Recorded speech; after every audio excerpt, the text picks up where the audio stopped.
Good morning. This morning, my first topic, as was mentioned, is parenting. And I have a couple questions for you. I'm not sure what you think of when you see the picture of the child here, but what should we do for her? What does she need? What should she be doing? Now, these are just three questions, but we can go myriads of ways. In today's culture, we see that we have a child-centered culture. When you listen to people and observe people, you'll see that many times their lives revolve around getting the children what they want. You know, Christmas time, the gifts that are given, birthdays. Just go yard sailing and you get to see a home where there's one or two children and hundreds of toys for sale. We also see that, Vonda was just talking about her brother. There's soccer practice, there's this going, that going, where they have to take the child here, take the child there, all over these places. And it's all about what the child wants. It's child-centered. Also, we see something else that is happening within our culture. And the current climate is changing dramatically as well within the whole concept of parenting. Just a short story here that I would have pulled off, I believe it was Fox News. A California school district is accused of secretly counseling children to transition gender, faces parents' wrath. Under so-called district's parental secrecy policy, schools will only inform parents of children pursuing or considering gender transition with the student's prior written consent. And the whole case has to do with a fifth grader who felt like she was a boy. And so the school would have assisted in transitioning her. The parents knew nothing about it. They would have given her a different name, just a whole bunch of different things. The parents knew nothing. So within the current climate as well, we see it as very anti-parent. It's very anti-biblical. And children have become pawns in the hands of the whole gender dysphoria phenomena.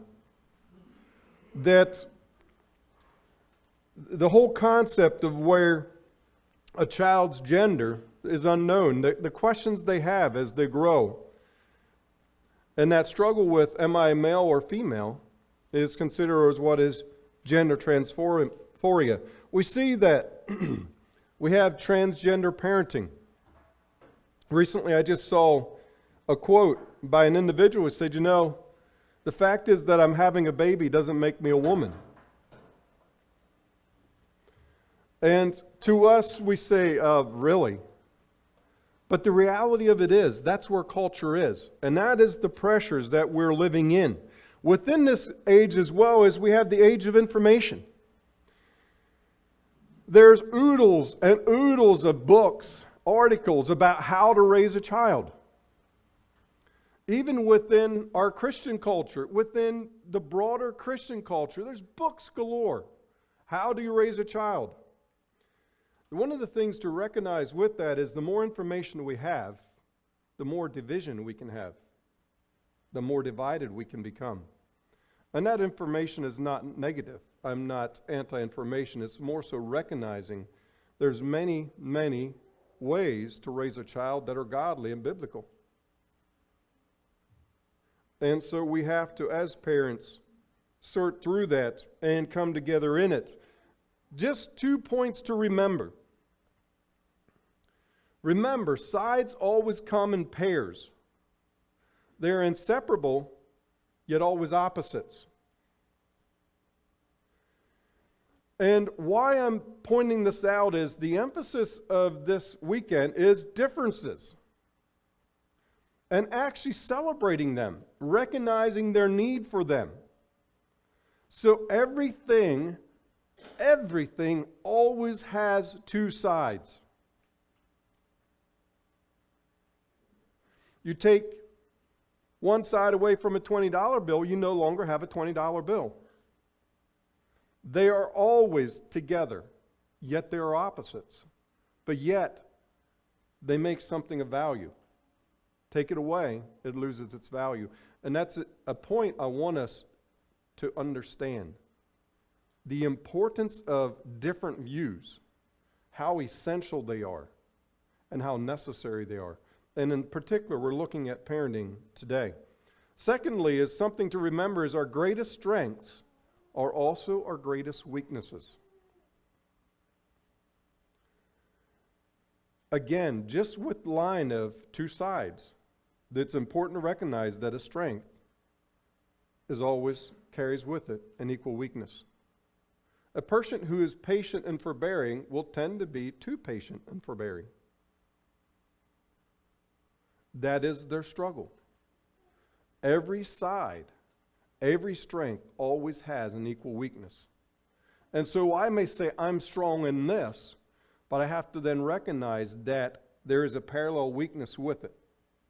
That perhaps another perspective, another view can fill and is needed to balance it. Moving into the topic. So you look at parenting, there's 3 points that we're going to be looking at. One is no differences allowed. The second is differences in, and we'll list out a number of ways that we're different or differences in parenting. And then lastly, we'll be blending our differences. Moving into no differences allowed. And the reason what I'm emphasizing with this point of no differences allowed is simply this.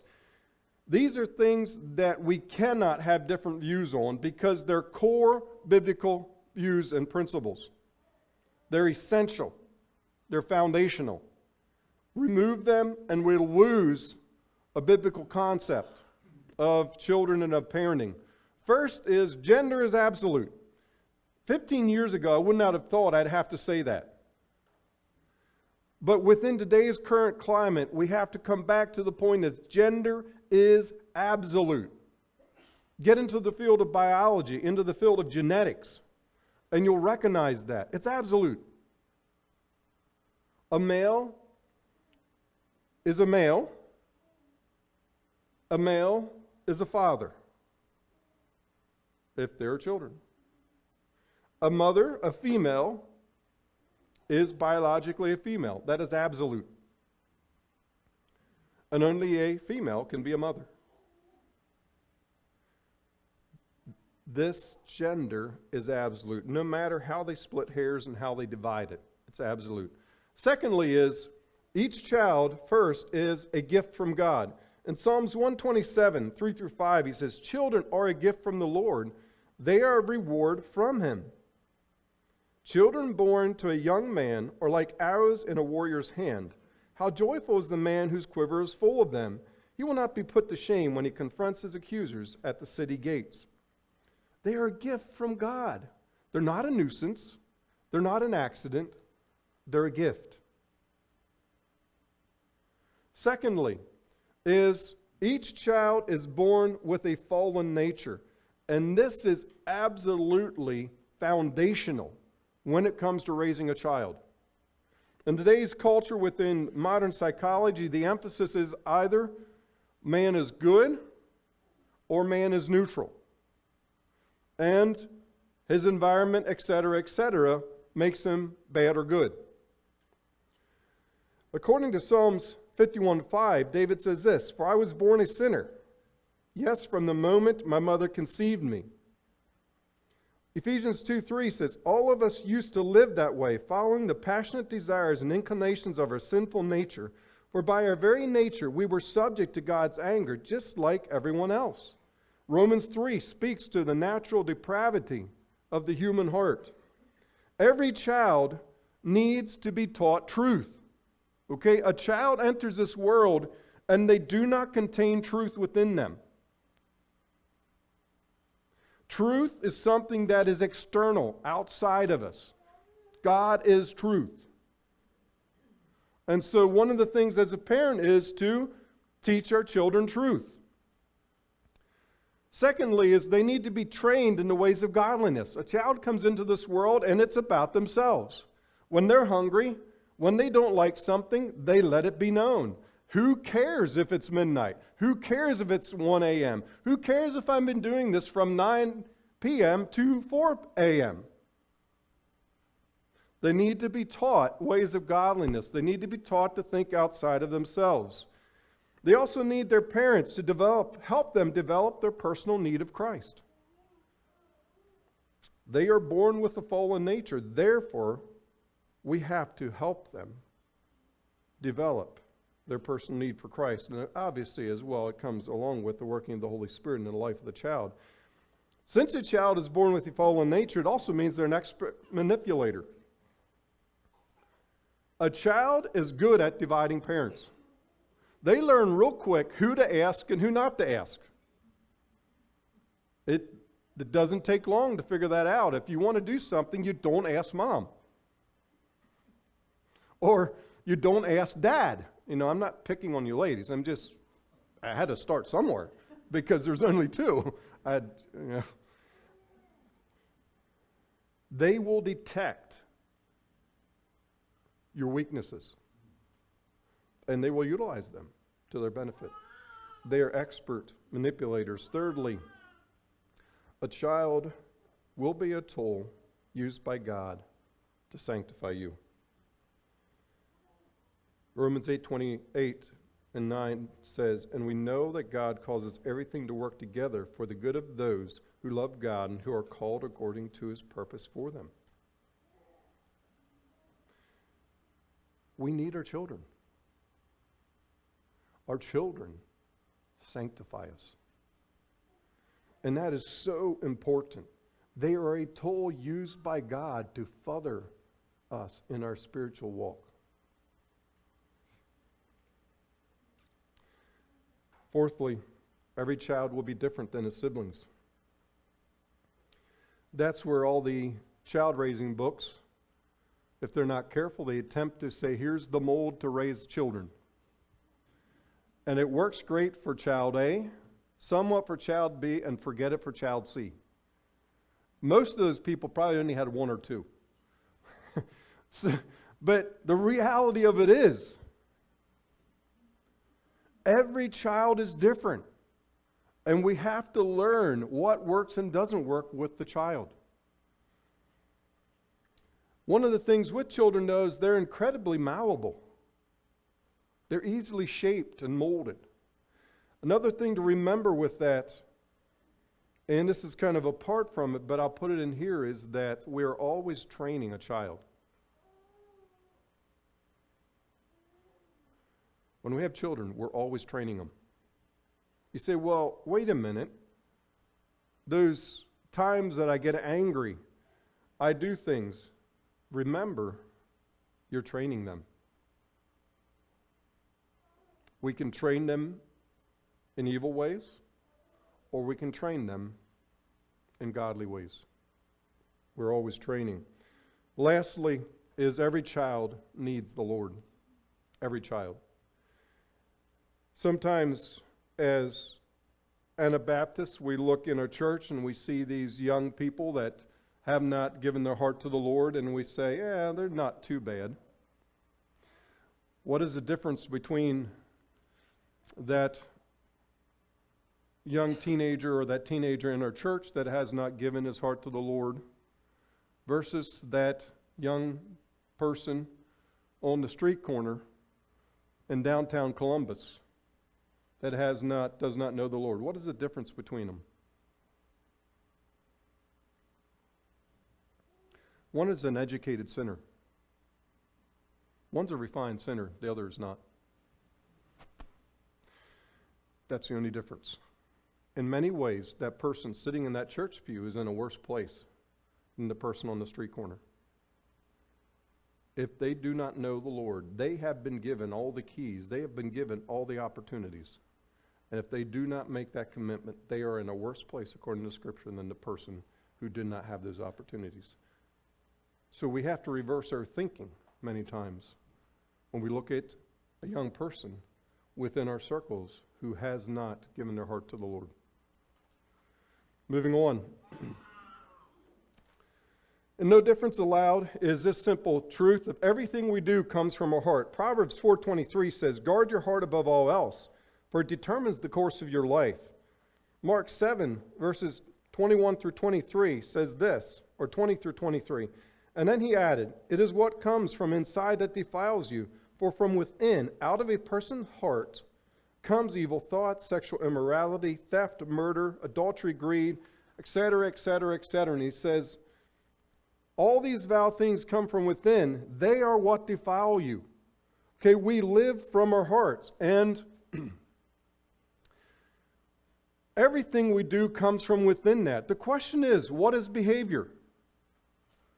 What is behavior? Behavior is words and actions that flow from what we worship and what we believe. That's what behavior is. Whom I worship, what I believe, guides my desires, guides everything else, and that from that flows all my words and actions. There are a number of activities of the heart. We have worship, as is noted there in that diagram. We have, the heart is our emotional center. We have emotions. There's feelings. There's desires. Desires are in everything we do. We may not notice it, but they're always there. And every desire is like that $20 bill. It has two sides. There's something I want. There's something I don't want. Those are always happening. There's goals. There's motives. There's beliefs. And Scripture would define our heart this way in Jeremiah 17:9. The heart is deceitful above all things and desperately wicked. Who can know it? That's our hearts. Everything flows from our hearts. And a child's heart in their innocence, the newborn baby. Yet it's not developed. But this is the core. This is where it's at. And that's what we're working to train out of them and pointing them to Christ. Excuse me. Fourthly, is worship defines everything. Worship defines the worth of a child. What is your child worth to you? You know, when we read the Bible, we hear of sacrifices to Baal. What they did was it was this image. They would build a fire in it till it was burning, glowing red. They would lay the child that was to be sacrificed into the arms of the child, and through that it would be consumed. What we worship defines the worth of a child. If we worship something other than God, the question is not, am I sacrificing my child for something? The question is, what am I sacrificing my child for? What am I sacrificing it to? If I love hunting and I'm always after that trophy buck, my family will pay the price. Godly worship determines what you sacrifice for your children. What am I willing to give up for their sake? Secondly, worship defines how I view myself. When Johnny carries on in church, what upsets me about that? Is it my reputation that sends ripples through my heart? What are people going to think about me? Is it my abilities? Oh, see, I'm just garbage. I mean, I don't know what to do or how to raise a child. If I worship something other than God, that child will exist to serve me, to protect and develop my reputation, to reveal to the world my abilities. And within that, my view is that my child needs me more than I need them. That's directly contrary to Scripture. If I worship God and God is the center of my life. And the reality is we're always going to be in between somewhere. That's the battle of sanctification. It'll be about God, His reputation, and how can I help my child serve Him. Johnny acts up in church. I'm not worried about what do people think. Well, it may be in the back of my mind, but I say, wait a minute, that's not the important part. What are we here to do? Why are we at church? Here's what we're here for. And also within that, I recognize I need this child more than they need me. Thirdly, the goals I set for the child. Todd Marinovic was known as a robo-quarterback. He was viewed as the perfect quarterback. He was trained to become a quarterback by his father Marv from the day he was born. While Marinovic did make it to the NFL, his career was over in the blink of an eye. He had various behavioral issues in college. And he declared early for the NFL draft and was a first-round draft pick. But within 2 years, his career was over. And he was gifted. He had the capabilities, but he had a drug addiction. And that drug addiction destroyed his career. And this is kind of the conclusion. While the story is certainly a sad one, it should serve as a cautionary tale for promising young athletes and their fathers pushing them too hard. Having aspirations of being a professional athlete is great, but as Marinovic and his father proved, it cannot consume your entire life. And I'm not arguing for professional sports. I'm simply saying, here was an article.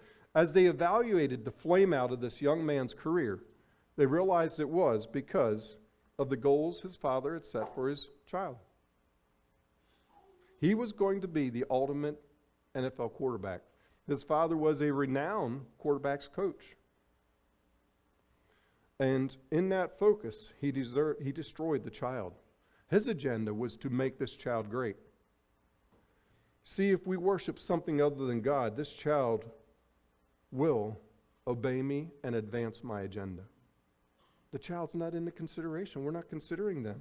If I focus on God, the goals I set for this child will be designed and set in such a way that provokes in them godly growth, that points them to how can they serve Christ within the place that they're at.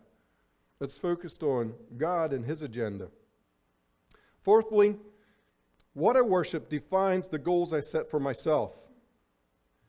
You know, I have a picture of the Brewer buck here. I think it's one of the biggest bucks shot, and maybe if not the biggest buck, non-typical shot in the U.S.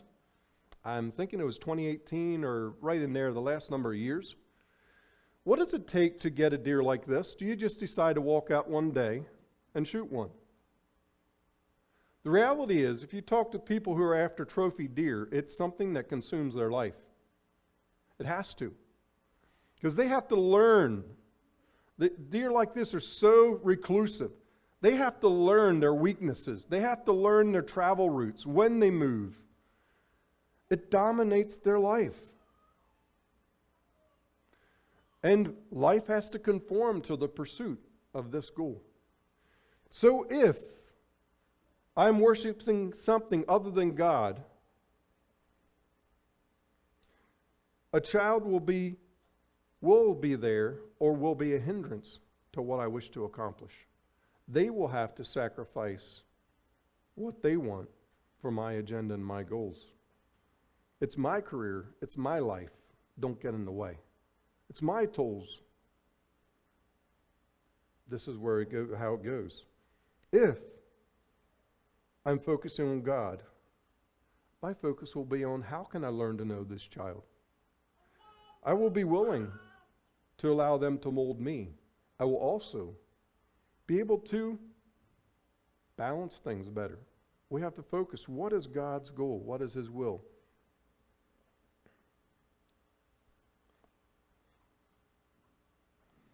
Just making sure I was where I wanted to be. Just quickly, 5 different stages of childhood. Within this, we have the infant toddler stages of ages 0 to 3.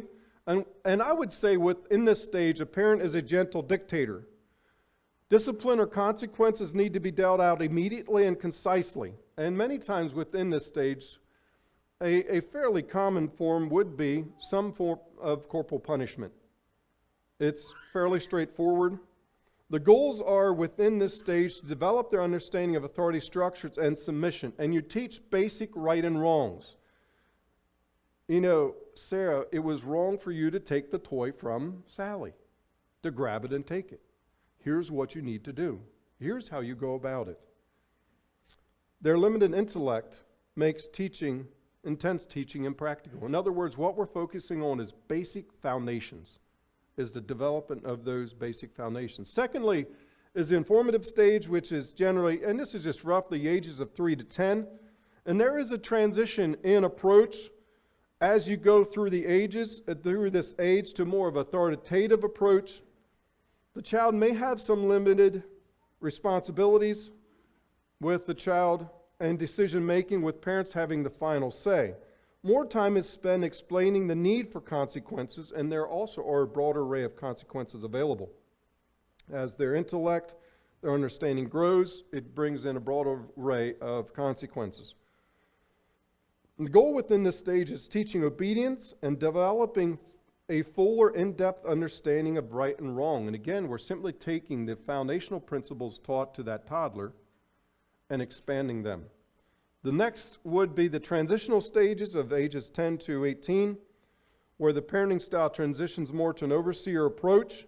There's consequences, there's managing, there's pushing, provoking, prodding, there's evaluating performances, there's the giving of responsibilities and allowing them to fail, and then trying to help them understand what works and what doesn't work.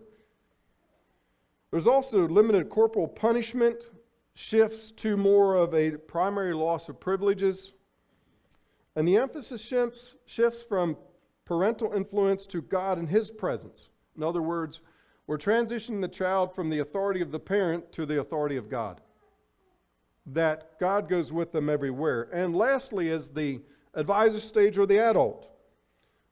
It's giving of advice, and they have to choose. Now, within this stage, there can be house rules. In other words, here's what is going to happen in our home. They can be appealed, but we have that basic outline of rules of what is allowed and what is not allowed. There's now moving into differences. There are differences in personal experiences. Now, one of the things that was foundational in shaping my view of corporal punishment is there are some pictures embedded in my mind that I cannot get rid of how corporal punishment should not be.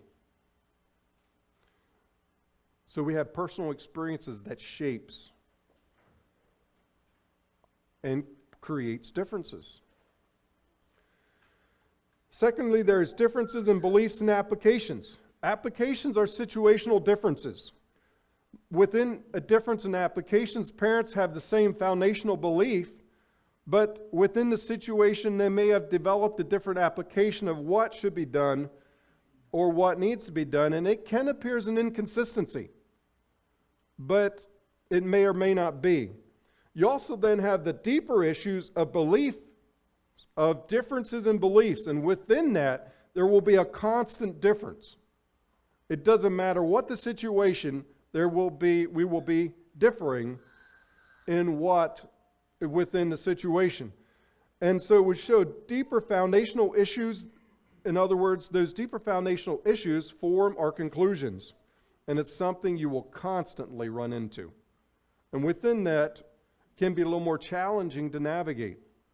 Again, that can be a reflection of personal experiences as well. Then you also have differences in personality. Some are gentle, caring, and patient. Some are very rational and no nonsense. It's what's there to talk about? This is kind of what it is. It's black and white. You have parents who are positive, parents who are negative. It's always raining or it's always shining. It doesn't matter if it's raining with the sun out. It's either or. Some, there's always something good in everything, and others, doesn't matter how good, there's always something bad. It's just, these are differences. Some are reactive, some are passive. David was a passive parent. Just read through his life, and you'll see his passivity. Some are trusting, some are suspicious. They have to question everything. Are you sure? Just that whole thing. Some, again, are passive, some are aggressive. These are differences in personality, and we have to blend those as parents. There's differences in parenting styles. You have the authoritarian parent, and Mike and Debbie Pearl would be an example of that. I remember a story he told of something happening with a battery in a vehicle, and he told the children to get out, and they jumped out the window. They'd forget opening the door. He said, get out. They jumped out the window. They had scratches and bruises and cuts, and he was saying, this is an example of obedience. But if you study their approach, authority is emphasized, obedience is demanded. What the child thinks, wants, or feels is not real important. It's you do this, there's no reason I explain it because I said it. Will tend to use consequences as a sole behavioral deterrent. An authoritative parent will have structure and order, and they emphasize that. They establish house rules, family rules. Perhaps they make chore charts. Obedience is expected. Consequences are applied as needed, and there's a variety of ways to approach it. Biblical principles must be obeyed, but household rules can be appealed. They encourage free thinking, but the parent has the last say. Thirdly, as a permissive parent, and one of the things to note with a permissive parent is passivity and patience can appear as the same thing. In its face, it looks exactly the same. Passivity cannot be blended. It must be changed. Because passivity is not focused on what is best for the child. It is a self-focus. A permissive parent will tend to be more child-centered, and the wants of the child, or what the child thinks they need is forefront and center, and that's what we pursue. And within a permissive parenting setting, you'll see it'll tend to be less orderly, less structured. Will tend to be a little more haphazard. You also have relational parents, and their focus is friendship. I'm a buddy, I'm a friend, and that's what we live for. It's that pursuit. And also you have what I call the helicopter parent. They're always hovering. They're kind of like a wet blanket. They're manipulative, they're controlling, they're afraid. If anything bad can happen, they'll try to make sure it doesn't happen. They're manipulative. It's kind of locking the child in the box and keeping them there. You don't let them go away because they might get sick, etc., etc., etc. A helicopter parent, one of the things that I often think of is years back, and I mentioned it before, our boys decided to cut down a big tree that was down here, and they were going to do it by hand. And I said, have fun. Vonda wasn't so sure about it. But an interesting story came out later about that I'd forgotten about. There was one branch. I'd only given them one goal. Okay, don't kill yourself. Or 2 points. Don't kill yourself. And 2 is don't hit the aerator. Because the aerator for our sewage plant was right there, close to the tree. And that was the basic 2 goals. But Taylor said one time they thought they could pull a tree down. They thought pull a branch down, and they thought a bike would work. And he received quite a surprise when they tied the rope to the bicycle seat, and he got a little bit of a run, and everything moved but the branch. But he didn't kill himself, and the branch didn't fall in the aerator, so everything was good. Moving on into blending our differences. In Philippians 2, 1 through 8, we see, I think, what is essential in blending our differences. Verse 2, then make me truly happy by agreeing wholeheartedly with each other, loving one another, and working together with one mind and purpose. Don't be selfish. Don't try to impress others. Be humble. Thinking of others is better than yourself. Don't look out only for your own interest, but take an interest in others too. You must have the same attitude that Christ Jesus had. Though he was God, he did not think of equality with God as something to cling to. In other words, he said he was God, but he didn't hold to that. Instead, he gave up his divine privileges. He took the humble position of a slave and was born as a human being when he appeared in human form. He humbled himself in obedience to God and died a criminal's death on the cross. Develop an understanding of your spouse. What is their personality? What is their parenting style? Try to gain an understanding of that. Because that's what you're trying to blend. How do they prefer things to be handled? And what do they want you to do? Try to gain an understanding of that. Ask questions. What do you think should be done here? Or just observe over time. Some things to avoid is this. Public demands for consequences. Dad walks in the door and his wife meets him and said, "Johnny needs spanked." And let me kind of describe what Dad feels like at the moment. How many of you have been driving down the road in the middle of the night and have seen a deer in your headlights? Okay, that's what the father feels like right at this moment. He's been put on the spot. You can place a spouse, or vice versa, a husband can do the same thing, in an impossible situation. You've just placed them in a situation where they have to agree, or there's trouble, or there's problems. What happens within that,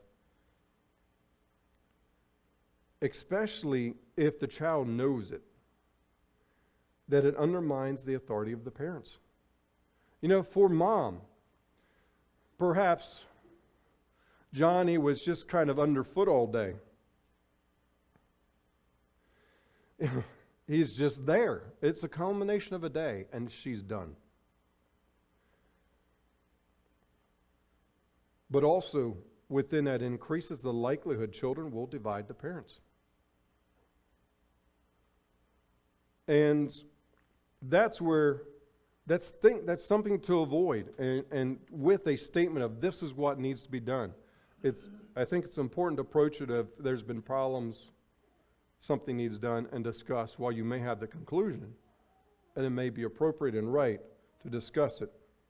And especially public demands for consequences from a child to a parent. When you have adult children in the home, it can happen this way where one of the adults says, "Dad, you need to do this to those so-and-so." And I tell them, okay, what can I do now? You have just made it incredibly difficult for me to do anything. If you think something needs done, talk to me in private. Because a public declaration like that undermines the authority of a parent.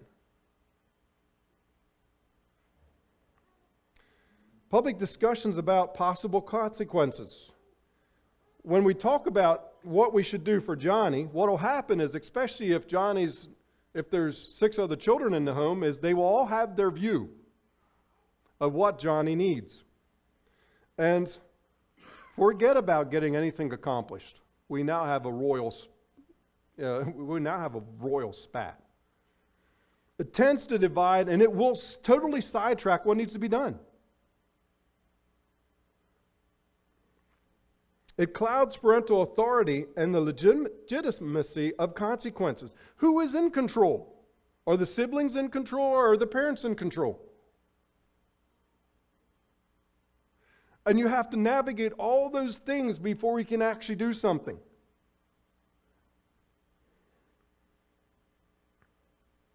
And within that, consequences lose their effectiveness. Thirdly is assuming what the disagreement is about. Situations are complex. Similar situations may have different conclusions. So in other words, you can't assume what the disagreement or problem is or why it is. Also, don't start a conversation with a conclusion. When a husband or wife says, "Thus and thus must be done to so-and-so," what's the other parent supposed to say? It can create differences when there are no differences. The discussion is over.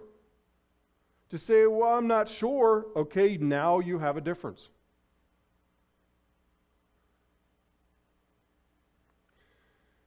And an example can be for a wife. The bread didn't get right. She was unable to get done what she had planned to get done that day. This came up and that came up. didn't feel the greatest. And Johnny was aimless and underfoot. I don't know how, those of you who have boys, I know how our boys tended to be. If they didn't have a goal, if they didn't have things to do that we were pushing them towards, it'd kind of be there, just googly-eyeing his sister. Or just kind of turning this page, when they didn't ask for the page to be turned. Or just kind of underfoot, just needling and just kind of aimless and shiftless. And after a while, it's nothing major, but Mom is done. She's done. I mean, this guy really got to get it. And she meets her husband at the door with that conclusion. And again, he's the deer in the headlights. What am I to do here? What do I spank for? I mean, there's lots of little things. But perhaps the consequences don't fit the situation. It's a culmination of things that need to be just simply talked through and sorted out and can be resolved in different ways. Find out what happened. Who was involved? How old were they? What was said? Who did what? Those are all things that we need to gain an understanding of in order to know what needs to be done, in order to blend our differences, to kind of sort through them. What do you think needs to be done? Fourthly, search my heart for reactions. Okay, if a parent is authoritative and the other parent is more permissive, when the authoritative parent says, boom, here's what needs done, the other one will go, oh, not a chance.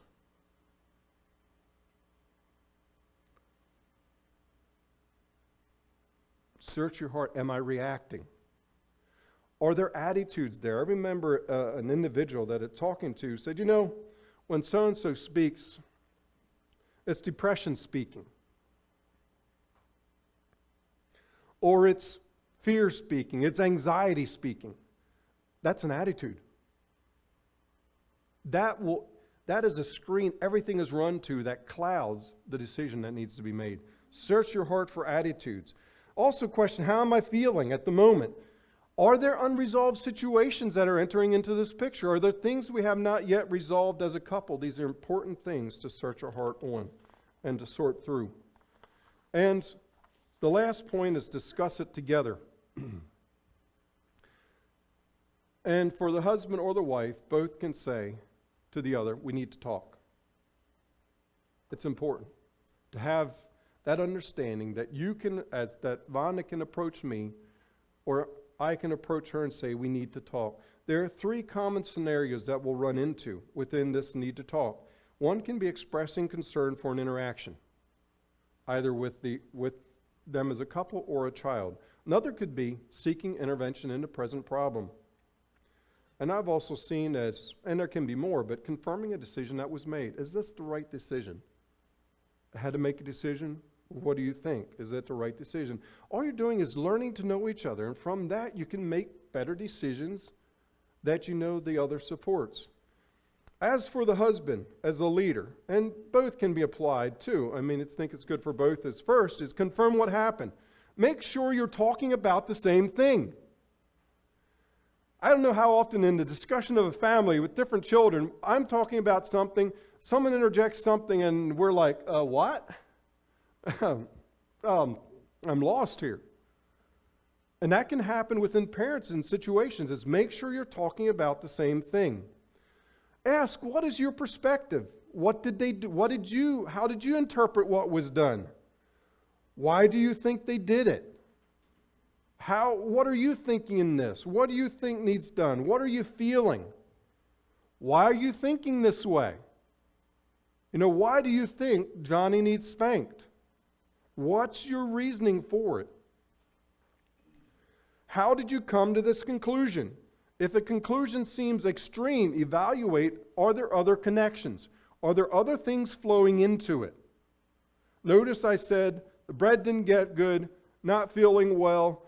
She had plans to wash the floor, wash windows. None of it happened because so-and-so all of a sudden knew it for 3 months, but all of a sudden realized that today was the day they needed to have chips for this evening. Yeah, how that goes with parents. We often think about that. of, oh, it needs done. Well, how long do you know this? Oh, I knew it for a while. Well, thanks for telling me. And then what are the viable options? How can we compromise? Can we come to a compromise that brings a solution? In closing, I'm going to bring it down to a core that is foundational in resolving and blending our differences. The question is, what are you worshiping? Second is, what are you sacrificing for? In other words, who are you sacrificing for what? What is being sacrificed for this? And lastly, is this thought: raising godly children requires a personal commitment to God, a daily personal commitment to Him. Notice what we worship defines everything. It defines the worth of a child. It defines how I view myself. It defines how I view my child. And it defines what I sacrifice for what. Raising godly children, blending the differences we bring to the table as parents, the differences in styles, etc., requires a daily, hour by hour, minute by minute commitment to God. If you forget everything else, remember that. God bless.